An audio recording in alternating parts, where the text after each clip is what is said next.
This week, President Trump threatened to cut U.S. aid for Palestinians if they don't come to the peace table with Israel. That weeks after his decision to officially recognize Israel's capital of Jerusalem and move the U.S. embassy there. We recently reported on the Israel perspective. Today, Scott Thuman reports from the tense West Bank to ask Palestinians what they think of Trump and prospects for peace.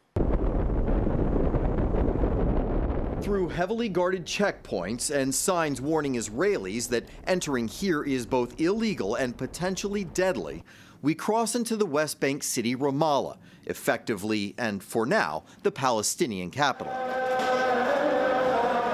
Here, President Trump's decision to recognize the contested city of Jerusalem as the capital of Israel has sparked more than just tough talk. Violence broke out after the president's announcement. Livid over what they see as the U.S. siding with Israel and seeming to dismiss their claims to Jerusalem, Palestinian leaders called for 3 days of rage. This anger directed less at Israel and more at the United States for its change of policy.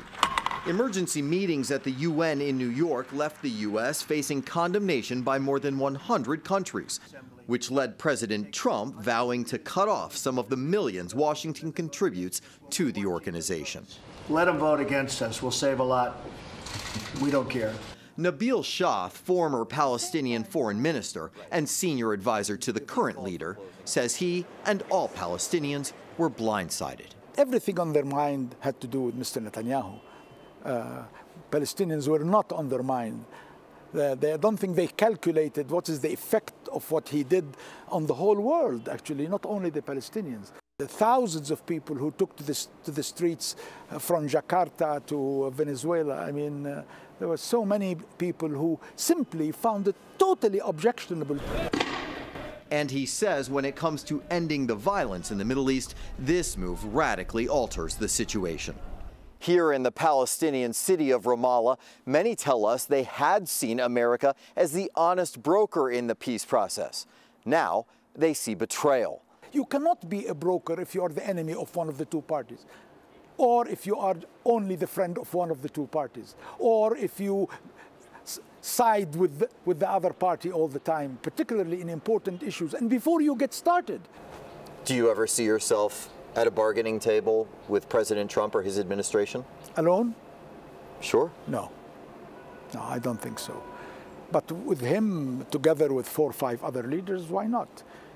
Why not accept the fact that the world is moving towards this multipolar world? Why doesn't he accept the fact that he is not anymore the owner of the universe?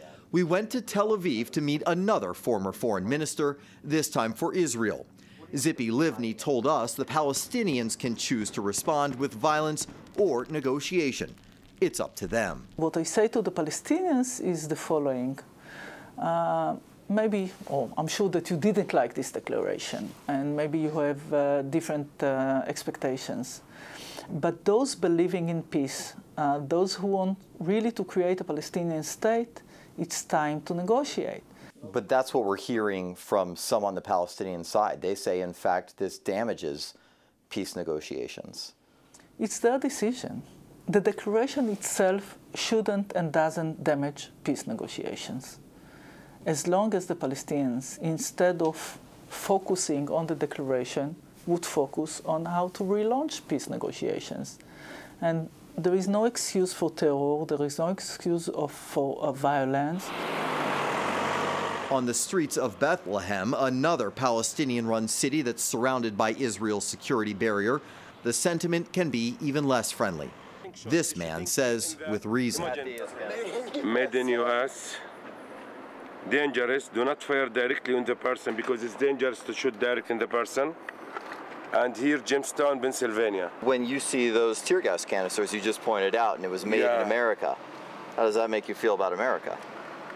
About the government, bad feeling. But about people, we have a lot of, I have thousands of friends. So you are making the distinction that you like American people, you just don't like the American government. Exactly, for sure, because people in America have many human people, nice people, good people.